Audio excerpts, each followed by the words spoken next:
All right, welcome everybody to another episode of PPC Unfiltered. I'm Cory Lindholm, and I'm joined by my co-host Michael Nadalin. How you doing, Michael? I'm great, mate. How are you going? Doing good, brother. Thank you for asking. Viewer, this clock does not work, so don't judge me if you notice. If you're one of those weird people that just look at everything, it's not working currently. I got to fix it, so it will not change. And if it does, let us know because there's a ghost in my apartment. Well, the truth is, Corey's moving, so there may never be that clock again. So this may That's be, true. or maybe this and the next video may be the last time we see the clock. So This that's is an true. Easter egg for this video. So yeah, I'm in the process of moving. I can't wait. I gotta say, I think for today, one topic that's really top of mind is campaigns that just search campaigns in particular that we try to launch and they just nothing happens. Zero impressions, obviously zero clicks, no conversions. There's other active campaigns going on in the account, but just nothing's happening with the campaign.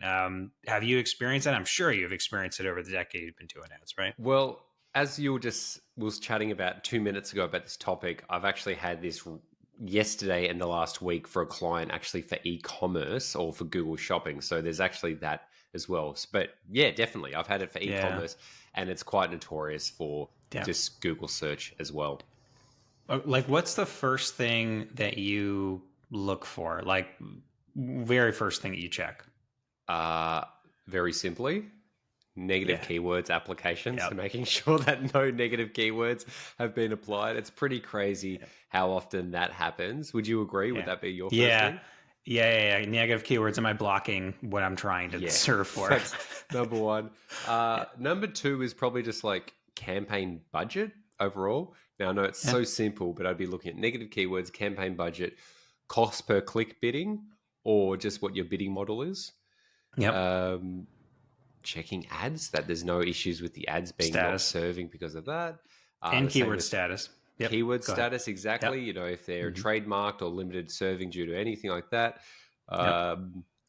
Yeah, I reckon that's it, mate. Let's turn off this Okay. video. See you Yeah. guys. No, Done. but this is good to have a conversation like this. What would Yeah. your things be? So those are it. Like it's like, okay, add like approvals. Go up to the bell icon. Have I gotten an email about anything shutting off? Still check the bell icon. Nothing in there. Okay, I'm going like for billing or something weird Yeah. like that. You know, it probably wouldn't be the case if I have other campaigns going. But going to go to add approvals. See if there's anything wrong there. No, ladies and gentlemen, we are not super concerned about the ad strength score. Like, do not confuse that with quality score. It probably doesn't really matter if it's a poor ad strength. Write your advertisement for people, not machines. But Yeah. anyway, ad approval, everything looks eligible. Cool, I'm moving on. Keyword status, am I getting like, is every keyword that I added in that ad grid that's not serving or the campaign that's not serving all low search volume? Well, then Yeah. it's obvious what's going on there. If you've done the research, it shows that everything is eligible. And in terms of research, keyword research, that there's actually volume there and you've given it a few days or maybe it's a day or two. Like if it's, if I expect that one keyword, for example, to be delivering 80,000 searches a month and it's been a whole day and it hasn't even gotten an impression, I'm concerned about that. Yeah. If it's a keyword that gets like 1,200 a month, a day's probably not enough. I'm probably going to give it a couple days, maybe 3 max, just to give people some examples. So it will vary based on what you've seen in your keyword research there. So definitely checking those. Then I go just down the settings, campaign settings. Or what are we using for a bid strategy? Did we try starting with maximize conversions? If that's not working after a certain period of time, again, there's no real perfect way to say this, guys, whether it's like 3 days or 7 days, then we do this. You kind of got to feel it out a little bit. And I think that takes experience. And then, Michael, you do this too, right? Like if maximize conversion value of some form or fashion is not working, you got to just switch to manual bidding, right? Yeah. Yeah. Yeah. I would usually actually start with manual bidding purely Mm-hmm. just to see where the best point of cost per click bidding is for that client and based on impression share.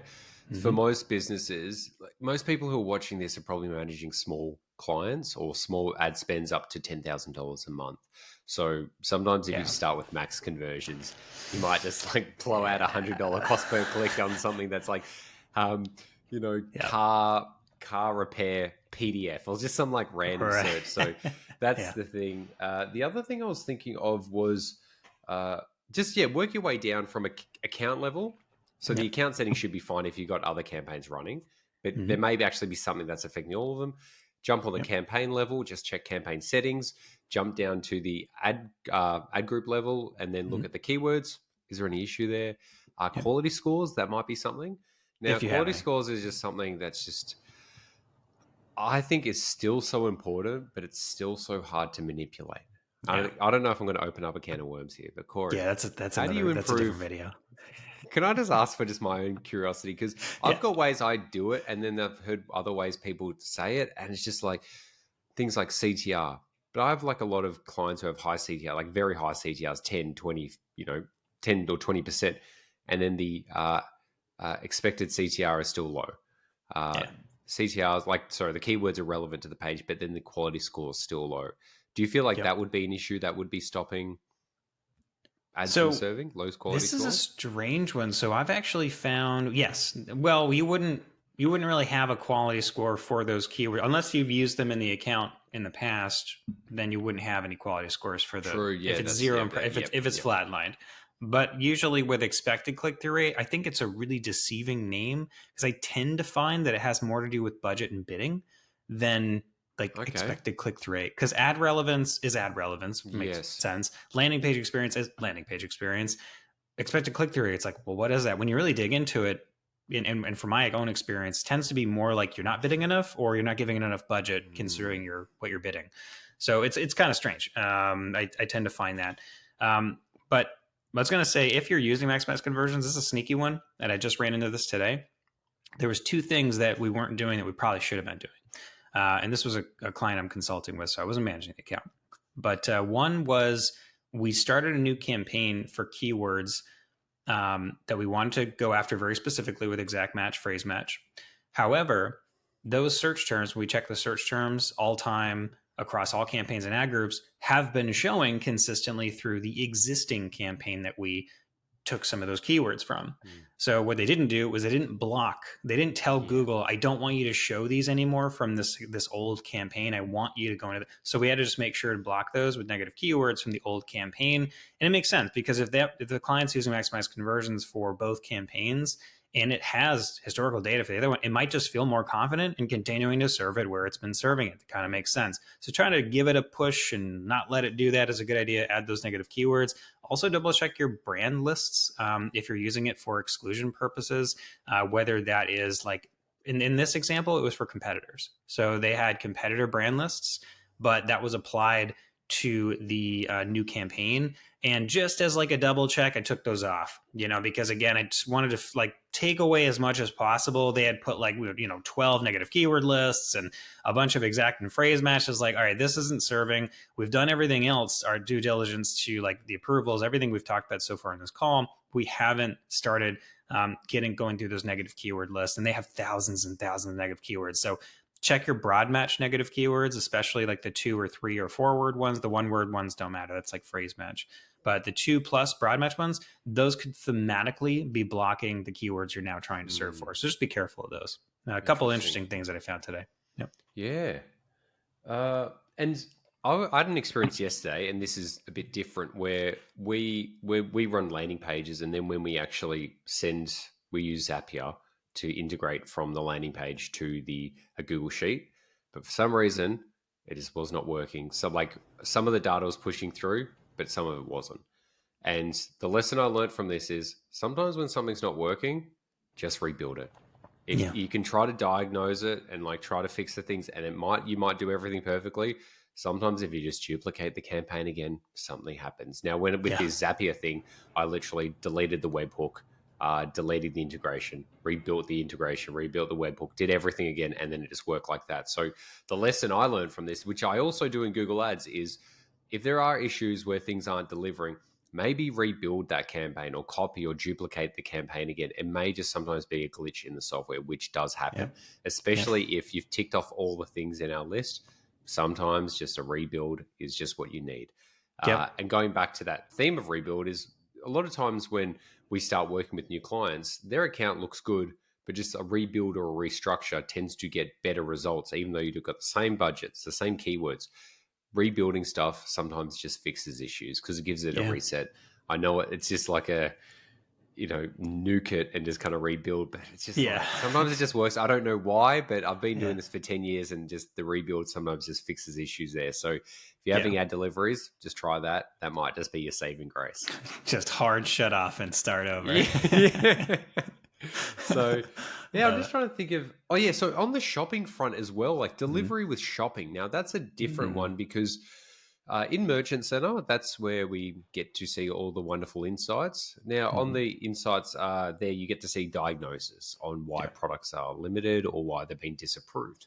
Yep. But this week, what I've experienced, or over the last week, is products were limited showing, but there was no notification in the diagnosis tab for it.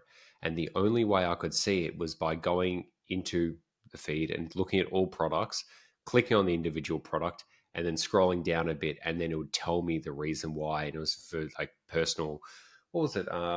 Personalized Personal identify. advertising. Yeah, Oh yeah, yeah, yeah, yeah. exactly. But Yeah. that thing, and I think like there's many of those. That's what was coming up because it was apparently we're selling like shoes, but they're like, oh, it's because it's health, and you're going after marginalized people, and I'm like, why? Because on the landing page, it's like if you've got sore joints, then this. I'm like, Jeez. this is ridiculous.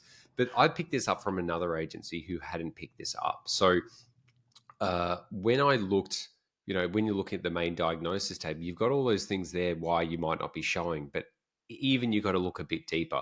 Click on the individual product, and there may be individual reasons why. When I look through all the products, they actually all have the same reason why there's Mhm. limited serving. So this isn't about non-serving, but this is also about limited serving as well. Yeah. So Good what are point. your thoughts on that, mate? I know you Yeah, do a lot of really good e-com. point. Yeah, actually, here's a hot tip that I've heard people freak out about, and they're not sure what's happening, and it makes sense because I didn't know what was going on either at first. But over time, doing it over and over again, I think it was a performance max campaign, but this will be the same with shopping, a standard shopping campaign. So essentially, when you are, let's say you're like duplicating, you're segmenting out certain products from a PMAX campaign. Let's say you started with like all your products in one PMAX campaign, and now you want to take product group A and move all those products to a separate campaign. When they launch that new campaign and then they go to in the Google Ads interface, they go to the products tab and then they go to the diagnostics. It'll be products, diagnostics. In that section where it says serving, not ready, whatever, just approved, they'll see that it says like 0 products serving and they think that they did something wrong, like they didn't set up their targeting correctly in terms of the products that they want to do, like they're listing groups in this sense for PMAX. But actually it just takes time for that to show up there. So if you're like really like anal about things and you're looking through all the dashboards and you're looking through like all the different pages and you go there and you say, wait, did I mess it up? Oh, let's just do it again and again and again. It's probably, you probably did it right. I mean, obviously double check how you set up your listing groups, whether it's custom labels, product type, whatever. But if you're not seeing it in that section, don't fear. It's probably going to show up. I've actually seen it take like 48, 72 hours for some clients to finally show up as serving. It was serving. It just wasn't showing up in that particular screen. So I think that's also something to keep in mind for you shopping ad people. Wow, that's weird. I hadn't seen It's a that weird one. before, and I'm glad I It's haven't strange. because I'd probably freak out. Yeah, yeah, it's So, scary. Yeah. yeah. Ad delivery is an interesting one because a lot of times it coming back to the main theme of this is when you've got a small budget, you're so focused on just getting lower cost per leads and more leads within your budget. But there does come a point for a lot of businesses where they break through that first tier of just trying to get low cost per leads and just actually starting to make money, where delivery really is the big crux of it all.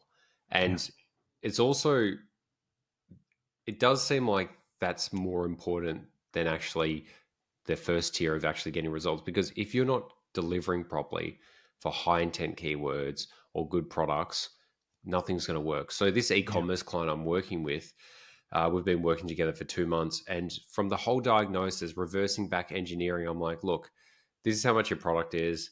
You want a certain revenue or a certain ROAS, but reversing it down is the issue they have is just the products are not serving enough. It's not the Mhm. CTRs. CTRs are good. The cost per clicks, it's okay. Like their return on ad spend for the cost per clicks is just like there's an issue there. But the pure issue with this client is delivery on Google Shopping. And it's interesting you say this because I've been spending like the last 2 or 3 weeks really trying to do all these feed optimizations with Google Sheets to enhance the delivery. But then I was like clicking on products and I realized, oh, it's because of these, I can't even remember now, even though I've been looking at it's like personal identification or personal hardship or something like that.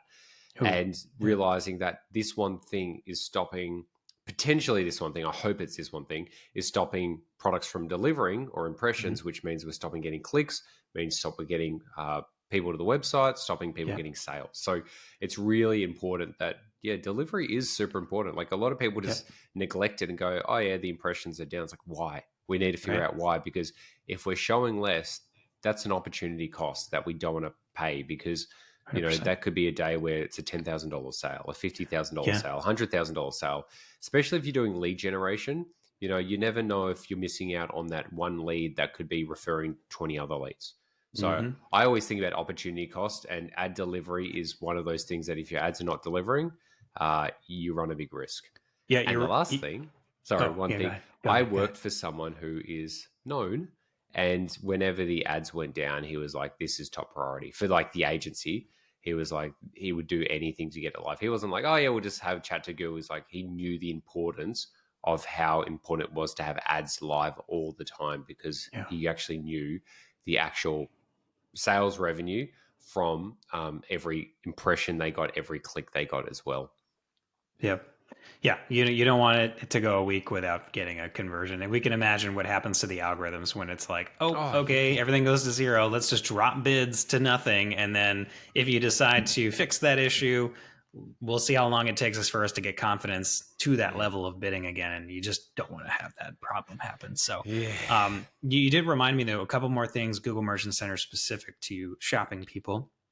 One is, I feel like a lot of people miss this, but if you go to the diagnostic section of Google Merchant Center, you're going to see that, if you have disapprovals or something or warnings at the bottom, there's kind of like a table.